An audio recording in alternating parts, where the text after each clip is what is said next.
I'm going to talk a bit about SQLite and LabVIEW. Particularly, I've used this quite a few times for different applications. Is that any better? First, my contribution for our giant star female is actually a little different. It's actually General Laura Yeager, who was the first woman to command the U.S. Army division. And this is significant because even though women have been in the U.S. Army for a very long time, they have not been able to command large units because all large units are combat units by definition. And perfectly reasonable rule is you cannot command a combat unit unless you had experience in actual combat arms. And she is one of the first women to work her way up from combat arms, combat aviation in her case.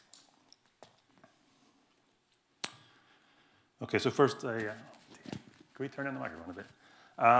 Show of hands, who has used SQLite? Okay, that's a large number. Who has not used SQLite in LabVIEW? Okay, you're actually wrong. You have used SQLite in LabVIEW because LabVIEW uses SQLite. So let me zero in here so you can see. This is a free online viewer of SQLite files. There's 3 or 4 different types of free online viewers available online. And I'm looking at a file called object file DB, which is something that LabVIEW writes, and it keeps its compiled code cache and caching of various things. And as you can see, I can open this up, and it's an SQLite file. So LabVIEW has SQLite built into it. You can't use it, but it's built in, and it's actually writing things. For internal purposes. I brought this up because I want to make the point that SQLite is very common. It's on all your phones. It's probably multiple times on all your phones because it's used in Android and Android applications and iOS applications. It's the most commonly used database in the world for that reason, because you can use it. It's very, very low overhead, and you can use it widely. Why is that going weird? Hang on. There we go. So anyway, don't pay too much attention to this slide. It's very simple, no setup, no server, no installation. You can have it as a DLL. If you're using C, you can compile it into your code. From LabVIEW, we call it DLL. It's very fast. It's not as fast as, say, TMS for really writing super fast, but it's got quite a lot of oomph in it in terms of speed. It's extremely flexible because it implements the full SQL language. It's got JSON support, which I'll talk about in a bit. It's got very good documentation on SQLite.org, and it's extremely well tested because it's used so widely. You can really rely on it more than you can rely on it more than you can any software I've written. Okay, the library I use is the one I wrote on the tools network. It's free. SQLite itself is totally free. You don't even need a license for it. It's open. It's actual public domain software, and my package is free BSD license. And let's see. So there's basically 2 ways of using it. One is to just execute SQL. Unlike the previous talk, where you're talking about a way of abstracting over SQL in order for productivity, I like to go with SQL.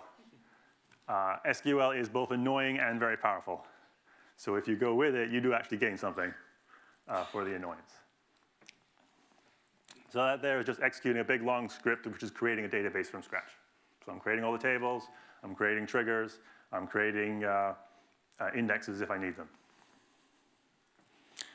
And then the other way to do it is more for data, where you can execute, say, a select statement, prepare it, bind parameters, execute it, and get the data returned. And there you're actually specifying what kind of data types you are going in or coming out. So I want to make one point about SQLite. If you've worked with databases, other kinds of databases, you often have a sort of a mental model like this. There's a database, and it exists.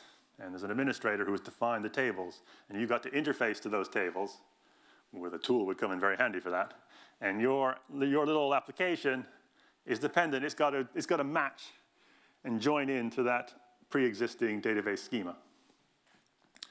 And there's often a boundary, sometimes defined by stored procedures, where there's a boundary between the database and your application, and that's like the boundary. But with an SQLite application, you should more think about it like this. Your application's in charge. The database is just a file. And you define the file format, the schema, and you access the data. So this is very different, where your application is kind of the important thing, and it is defining the file, and the file is sort of subservient. And it's usually good to define some kind of database API layer in your software. I often use a class that has all the code for both defining the tables and all the relations and actually getting the data in and out. So all in one point. And then as part of debugging, the viewer I showed can be used for debugging because you use it to look at your file. And the way you develop is write your database API. You might have a tester. Run it. Look at the file you produced. See what's wrong. Throw that file away.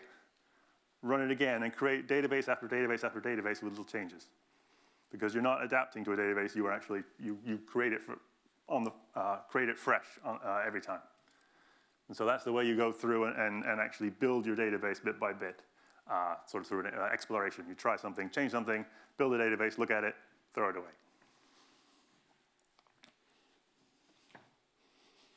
Okay, so now I'm going to do some points from a simple real application. This is the last application I actually used for SQLite. So I want to go through a few things. One is schema comments, thinking about tables more than columns, and I'll get to that, views, JSON for metadata, and debugging with the SQLite viewer that I showed. I want to remember, although all these things you get, they'll say something about database administration. You are not administrating your databases, you're just debugging them, because the database is defined by your code component. You're not never going to change it with your database administrator. There's no administration.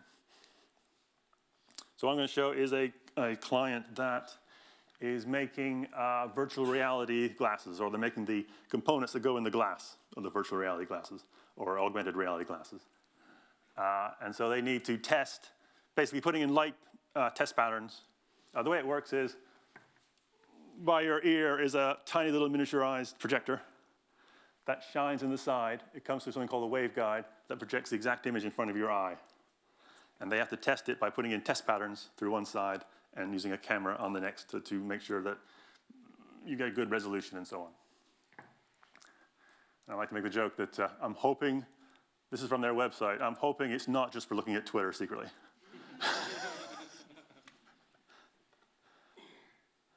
So let's go for the example. Okay. Got a view of this. Sorry.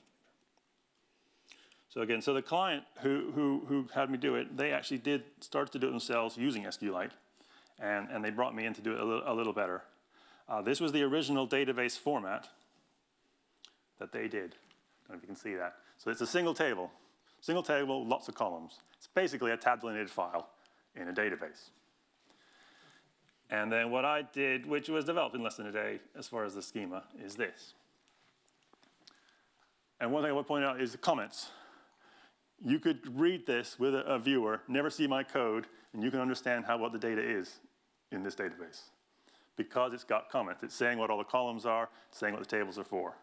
So I really encourage people, when you define your SQL, you can add comments, and those comments are copied into the database. Forgotten the other thing. And the other thing is note that there's lots of tables. There's lots of tables, and there's not many columns in each table. It is better to write to lots of tables rather than a long list of columns. Long list of columns is kind of very rigid. You can't change it very easily. Lots of tables are more easy. It's easier to add an extra table. And you might think that makes it more complicated, but there's a thing called a view. And a view is a virtual table that is a select statement on other tables. And you can have, say, 10 tables, and then have 2 or 3 views that combine all the information into basically one table. And I'll show you that. So, where are we? So for example, image meta, if I look at the data, there's only about 4 columns in it. Basically, the first 3 columns are identifying information. That's the primary key. And after that is all the metadata, which is actually in JSON format. It's only 1 column of data because JSON is a lot more flexible. It's more of a NoSQL that you mentioned. It's sort of semi-structured or unstructured data. It's much more easy to throw whatever you want into a single JSON thing than to build more and more columns. But of course, you actually want to pull, if you look at a view, so here's image meta view. This, if I can go out a bit, this has many columns. You can't see anything in them because a lot of them are binary. But that's because the view, if I look at the design, the view is just pulling together all the information from many tables into one single virtual table with lots of columns. So this one is image meta, left join analysis, left join measurement. It's pulling information from many tables and making one view into the database. And then you have your LabVIEW code consult the view.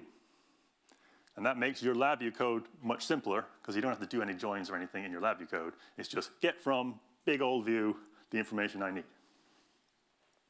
I should say having a view also gives you kind of two steps a step where you can change things. So if you've got your data in the database, your view can define changes in your data, extra columns or changes in a column. Or like you can even do like text representations of things. And it's a really good point to adjust things. Did I say everything? Hang on. Did I do everything? Yeah, so that shows a bunch of other things. The schema comments, so someone else can come along in 10 years, they've lost your program, they can read the data still. The data will last. Think tables more than columns, but join them all together with views. So that your views have lots of columns, your tables don't. Use JSON for secondary metadata. Don't just add column after column after column to every single little thing.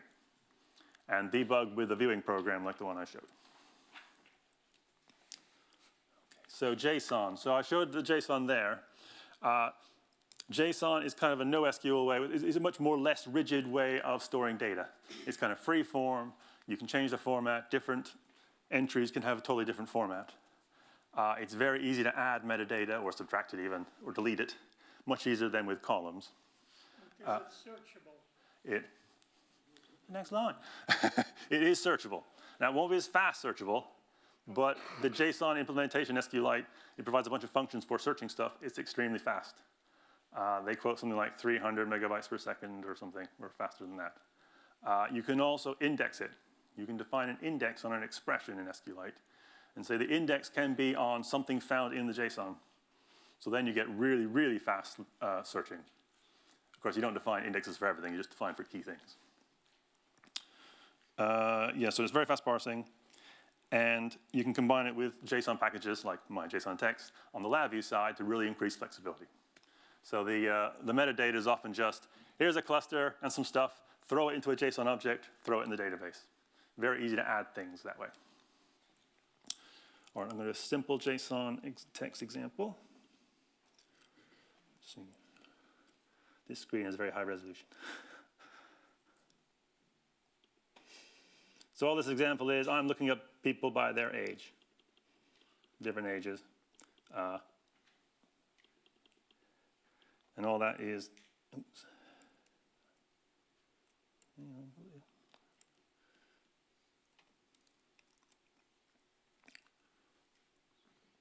All this is, I just get some JSON and I throw it into the database. I define my table over here. Drop table if it exists, just to get rid of the old one. Create table my JSON with one column. So I'm creating a table with one column. It's actually got two. There's a row ID. But I mean, it's extremely simple schema that you can work with JSON. And then there's an optional index where I create an index IAge on my JSON. JSON extract from element the age. So that shows you how you can create a searchable index. Because there's not that much data, it's super fast even if you don't have that index. And then this part at the top is just throwing the data in. And along the bottom, I'm just going through. I pre-prepare select the average of the, I pre-prepare the extract, the name, the age, and the email, where the age is equal to something. Then I bind the age, execute, and I get the JSON, and use JSON text to return it into a cluster for display. One thing I think I'll just quickly show is this is a custom probe, which is very useful for debugging how fast your statements are. Let me just do it. Basically, SQLite gives you a way to pull out information about what it's doing. So this one, for a complicated, if you look at the third line down, the search table in my JSON using index IAge, expression equals something. That is just telling what it's doing. I'm using this index to find this data quickly. For complicated ones, that could be like multiple lines. And it might be scanning a table, which is going through everything, searching, sorting, and so on. It tells you what it's doing. And you can use that to debug if one of your statements is slow. You can figure out why it's slow and change things.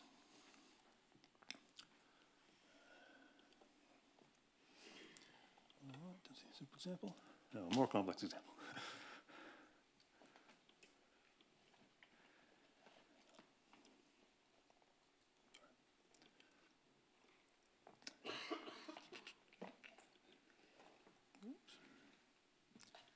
Hey, come on.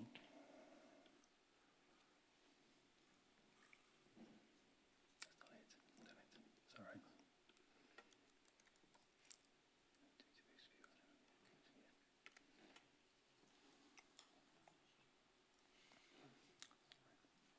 This one I'm about to show is an actual application where I store lots of information in its JSON and plot it.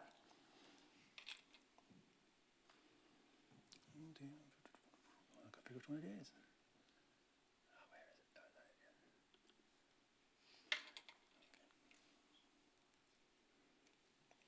So this is actually a complicated project, but there's one table in here, and it's basically timestamp JSON. And when I click info, it lets me select the information I want, for example, the CPU usage. When I clicked info, it went to the database, pulled a bunch of things out, found everything I could select, and presented that as a thing to select. So if I do that, no, let's do more than 30 minutes, all data. This is 1 month of data taken every 5 minutes. So that's the instrument that we were monitoring, 1 month of data for the CPU usage taken every 5 minutes. And you can see the kind of speed. I don't know how many, still haven't worked out how many measurements that is, but. And again, it's just, this is actually quite easy functionality to build up because SQL has strengths that are complementary to LabVIEW strengths. They are different. Things that LabVIEW is perhaps not that good at, SQL is really good at, and vice versa. So you can really you can build up functionality quickly by combining the strengths of each. Let's try something working memory, why not? Different side.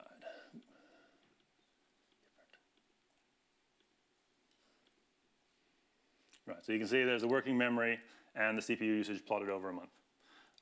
This program knows nothing about the info that it is plotting. I'll show you the actual JSON it plots. So this is a very long list of stuff. Stuff I don't even know what it is. I don't need to know what it is, that's the point. Someone has defined this stuff way up on the hardware level, and it's all coming through as JSON through component after component that doesn't know what the structure is. And this component can easily plot whatever you want. So you can see things change as I move the mouse. Another thing with SQLite is, if you can know it's fast, you can tie it directly to the user interface as far as mouse moves and things. So if you can pull data back in 10 milliseconds, then you can tie it to the mouse move, which is like every 50 milliseconds, and really get good user interfaces using this stuff. Okay. One other minor thing. This thing has a little averaging thing, so if you got a lot of noise, you can average. So this is every 5 minutes, so I'm going to do it every long amount, and that averages the data. Now, averaging the data, you might think that's a complicated feature, but really it's just one extra little bit of your SQL statement. I'm grouping by some measure and taking the average of things. It was very easy to add this kind of functionality because it's one of SQL's strengths, is filtering and averaging and stuff. Oh, even things like this, where I can set a marker, blah, blah, blah, blah. That's easy functionality too, because it's just like, well, I've got a table, and the table is timestamp marker, and you just set to this timestamp, and then the display just says, just find all the markers and their times between the start and stop time, and then plot it. So it's very easy to add functionality. It's very expandable.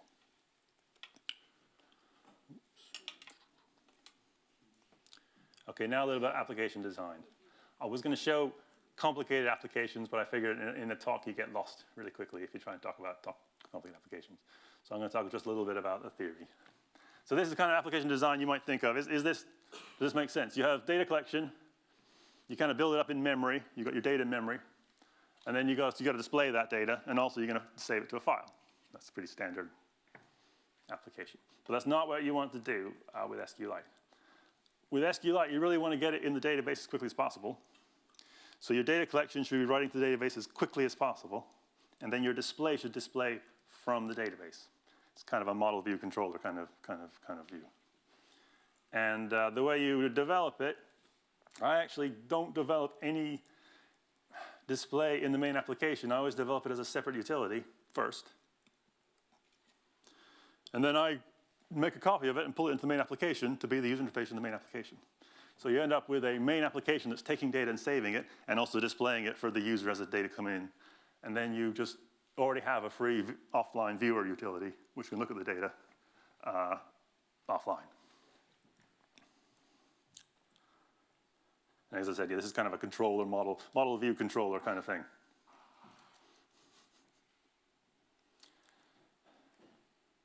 Now again, because it's the model view controller, remember that with model view controller, there's one model, but you can have lots of controllers and lots of views. So you can build your application among different components that are sort of semi-independent of each other.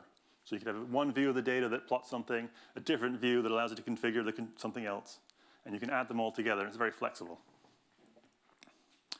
You can also have, because SQLite databases aren't a big thing, they're very little things, they're just files, you can have lots of files going on. You can have multiple, say, data sets taken different times.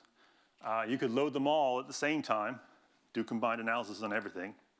There's also a feature of doing in-memory or temporary databases, where it's basically there's no file. You're just doing it in memory. And you can use that for analysis as well. So you have a lot of power. Normally you'd think of the database. There's not the database. There's lots and lots of databases.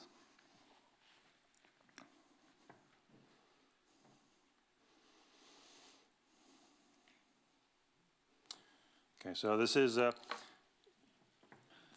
you can use SQLite a whole range of things. Very, very simple. Just do a cache. Just throw stuff down. Or just throw data down for someone else to look at. But you can also do detailed analysis using it. Its strengths are filtering, which do the where statement, really, really good filtering. Sorting by the order by statement, and analyzing groups. So groups is you get a bunch of stuff, you get a long list of results, but you group them in some way, and then you do things like the average of over a group. That's what I showed when I was doing the averaging over the time. So let's do an example.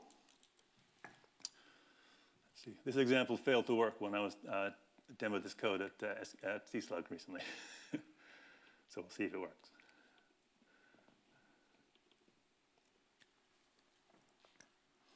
This thing I'm running, it was about 5 years ago I did this.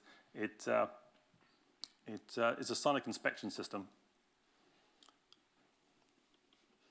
where something goes through a bore, and then you use sonic inspection to look out from the bore to look for flaws in the metal. Just make it more visible.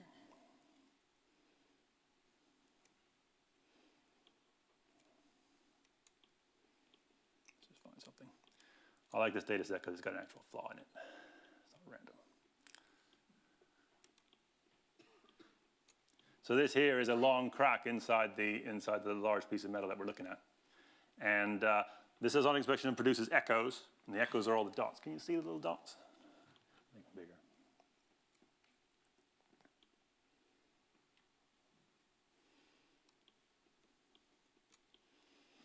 So the echoes are all the tiny dots, and then the boxes kind of define groupings. So the first thing you have to do is take the echoes and find where they overlap, where they're close. And that's done using SQLite's extension, which is called the R-tree extension, which is designed for spatial data. It's actually very similar to like Google Earth or Google Maps, where you can really look up what is near something else very, very quickly. And the thing I want to show you about the analysis is this on the left is a list of all the groups and all the information about the groups. So what their extent is, how big they are axially, vertically, and so on. Their amplitude, what the maximum echo reading was.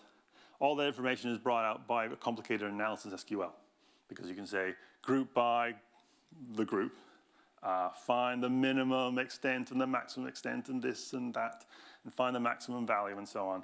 And you can really build that functionality very quickly.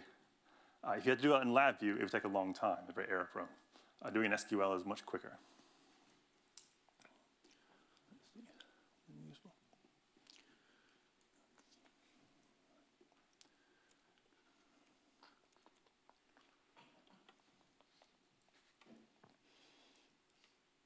So again, this is just some analysis SQL behind that thing. And basically the point is that we're using group by to group by owning sets of echoes. And then we can use all sorts of aggregate functions like the maximum and the count and so on to gather data. And we are using views to simplify how one part connects to another, because you have to guard against overcomplexity. So you can have a bunch of tables that goes to a more simple view and then use that view in your analysis later on. So using views is a real key thing to working with complex SQL, because it kind of divides the parts of your SQL, separates the parts, and it introduces simplicity. Okay, oh, I did have more time, okay. I want to get across that SQLite has more capability than I've shown today. Again, it's very widely used. So the archery tables I just talked about for spatial stuff. There's a whole extension called SQLite, which is geospatial. So you can define, like, if you want to do a map and show the lines of the lakes and so on, you can actually do that with SQLite, with this extension. There's something called full text search, which is basically Google search. You have documents and you want to find all the instances of a word like this. And you can even do things like, words where this word occurs near this word. You can do searches like that. And again, that's really, really quick. I think that was actually done by Google scientists that contributed to the code base. There's in-memory or temporary databases. That's where you actually just very quickly create a database, do some stuff with it, and throw it away. I mean, you don't actually, I didn't show it in the other example, but there's actually something where it actually, every time you click something, it makes a new database, gets data into it, runs an analysis, and gets the results in a fraction of a second. So you can actually think to do things like that. One point I want to make, though, is people often say, oh, an in-memory database, that's great, that's very interesting, because it's fast. But one thing you should know is that something called Windows File Cache is your friend. If you, on Windows at least, if you're working, I've worked with, I was confused because I had LabVIEW 32-bit. I was using an SQLite database that was over 10 gigabytes in size, and it was super fast. And I couldn't figure it out. And eventually, I think someone else pointed out that Windows can keep 10 gigabytes cached in memory. And so you're effectively, with really large files, working with stuff in memory. There's a lag when it first gets loaded from disk into Windows File Cache, but afterwards it's very quick. So in practice, the fact that you can have it in memory doesn't really matter. You can use a regular file, and it's actually very, very quick. But you can use temporary databases, also temporary tables and views. So you can connect to the database, create a temporary view, and then select from that. And that can simplify some of your code. So you can define the view right there and then have more than one selection from it. One thing I forgot to point out is non-integer primary key. So often in databases you think there's the key, and the key is a row ID, is a single number. But in SQLite, as a lot of databases, you can define multi-column non-integer primary keys. The one I showed for the waveguides had non-integer primary keys of up to 2 or 3 things long. And doing it that way, I find it's much easier to say, you say timestamp, or you can under test ID as the primary key rather than a row ID. It's much simpler. Another quick point is something called wall mode. The way LabVIEW works, the way SQLite works is it's a file, so the file normally used to be have to lock it to make changes. And that's a problem when you get multiple writers and readers going at the same time. Wall mode is not the default because it's got to be backward compatible. But you should generally always use it because wall mode is a write-ahead log where the main database is kept normal, and then you write changes are written to this log and periodically folded back in. And that can make your application much quicker because writers don't block readers anymore. And the last point is that there is an option for encryption. It's not free, but there's at least 2 or 3 options to get an encrypted SQLite databases. And that opens up a whole new set of applications that you can't do with a regular SQLite database, which is completely open and you can read it whenever you want. How does the encryption affect searchability? It doesn't affect searchability. It might affect speed. Okay. But otherwise, it's encrypted going in and out. Okay. So it's as far as anything you can do with it, it's the same. Okay. I think that was it. Was that it? Takeaway? Oh, I didn't even finish that slide. Any questions?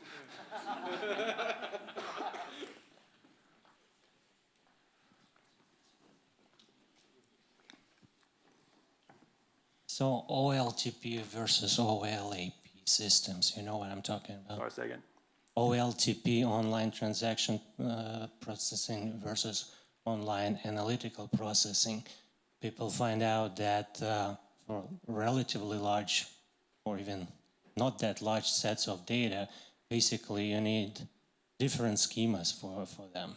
So one schema is more normalized and more for the same project, for the same data, you can find yourself in a situation when one schema is more suitable for collecting the data, for example, and a less normalized schema, much less normalized schema will be needed for any feasible analytical processing of the same data.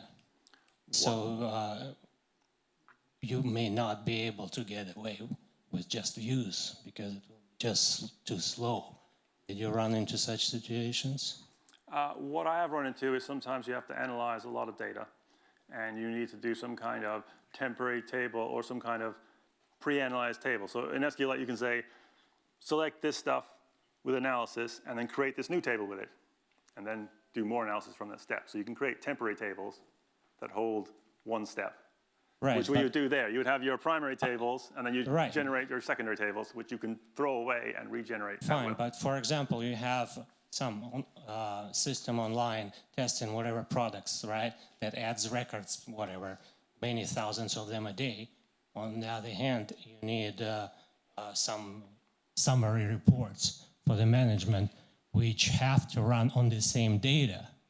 But you may find yourself in the situation that you can run in the reports directly on the tables that where you collect the data to may not be fast enough. I have not encountered that problem. You haven't run into this problem. And also thousands a day is very, very little. Right. Thousands a second is more normal. Okay, but that's how, you know, the differences arise, OLTP and OLAP. Right. People have basically to duplicate the entire database into a different set of tables just to run reports. Well, you could do that. You could, I mean, you open one or even a number of data tables, data files, pull all the data into a new file in your changed format, and then use that for your analysis. That would work. Yes. All right. So, but you in your practice, you didn't run into necessity. Well, no, I have generated something that takes a long time, like that one I showed with echoes. The initial, because the echoes are so many, there's like millions, it takes a long time to run through and group them. And so that produces tables and then analyze groups. And then that is a permanent thing, not redone. And then you get reports from that analyzed. So not completely making a new set of tables for the same data just to analyze it. You never had to do Not the straight data, no, but often analyzed results.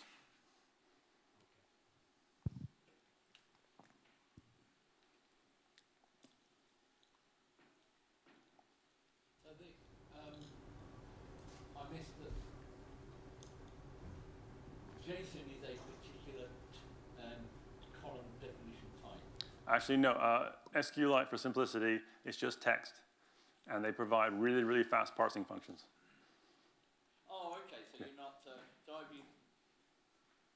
I put some. I've used both your toolkits and I've chucked some stuff into a column in JSON using your toolkits in and out. Yeah. But I've just done it as a text file. It's just text, yeah. So it's stored as text, and the functions parse through the text very quickly. They found they could parse so quickly that it wasn't worth having a specific JSON data type. But there are in Postgres and MySQL, there are specific JSON data types. So rather than extracting it out into LabVIEW, which I was doing, and then parsing it and doing the searches in my JSON stream back in LabVIEW, I could have done that straight in. Yeah. So there's like 7 or 8 different functions, JSON extract being a key one to get the information. You can actually treat JSON as a table and do searches as if it was a table. There's special functions for that. Okay, I'll look at them. Generally, the more you can do in the database, the faster you'll be. Because SQLite is extremely fast, and you're avoiding the cost of bringing it across the boundary between SQLite and LabVIEW, which always involves memory copy. You can't avoid it. So the more you can do with SQLite, the better. In fact, often you say, I have to do a filtering, and it's so complicated, I have to do it in LabVIEW. But can I think of a pre-filter, which takes my millions of things down to, say, 1,000, I pull those out, and then in LabVIEW, I bring them down to 100. So that's much quicker than doing everything in LabVIEw.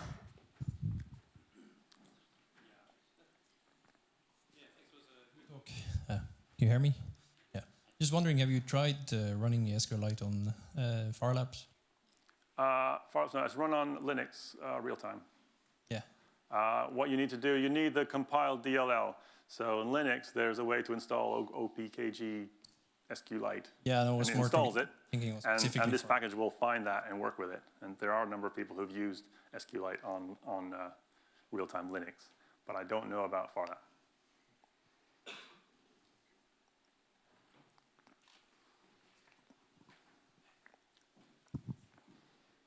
So do you understand correctly that your toolkit is a driver for SQL? It's a wrapper. It's a wrapper. It wraps It's a around the wrapper, DLL. Yeah. and it allows me to put SQL statements which are executed on the direct files or databases which were created before or during the initial run of the application. Yeah, you can start. It's basically a file format. It uses SQL as a file format. Do you have examples for your write-ahead log? All you have to do is when you open a file and first declare it, you say pragma journal mode equals wall. That's it. I'll find you later and make sure I have that written down. As I said, the SQLite.org has a really good documentation. I find it really good documentation and clear. And you can go through it all and learn all sorts of stuff that you can do. Pragma journal mode? Journal mode. Journal mode. There's a list of all the pragmas, which are ways to configure SQLite on the website. Equals wall. Yeah. Thank you. Sure.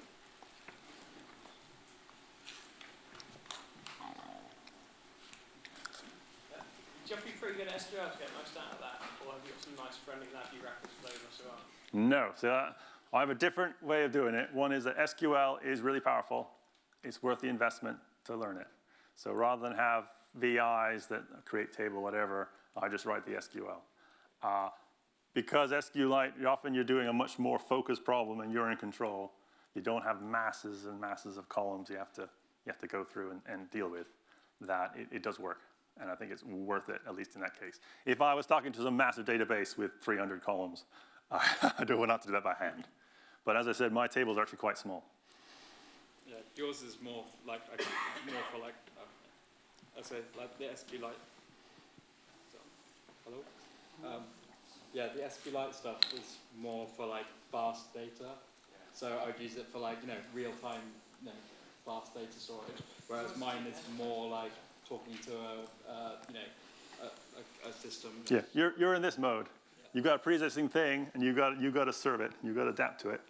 And I'm in this mode, which is I'm in total control, and this is my file format. So I assume you'd want to more use SQL like on a test machine that's possibly not connected. So you've got no user roles or any of that Nope. sort of security type. Nope. So on a test machine that's isolated. Yeah, well, SQLite is not a server. It's on your machine only. It's local. Yeah. So it's a totally different database, but the database might be on a server somewhere. The SQLite is just files on your machine. So it's a very different kind of. One thing I want to get across to people to think differently. Don't say I understand databases. It's a mental shift of how you can use SQLite. So it's a different set of applications. On SQLite, they say SQLite is not a database system. It's a file format. And that's what you should think of it as, a very, very powerful and capable file format. Yeah, you almost use it like a TDMS file. Yeah. Get them more searchable. Yeah, so compared to TDMS, it's not as fast as TDMS, but it's a lot more flexible. Yeah. So, I mean, it's kind of trade-off. You got to figure out which format you'd want to use. So it's not for very large sets. It's not as fast as TDMS. I mean, I worked with multi-gigabytes.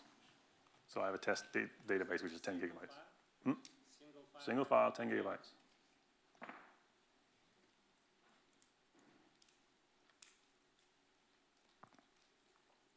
Anything else?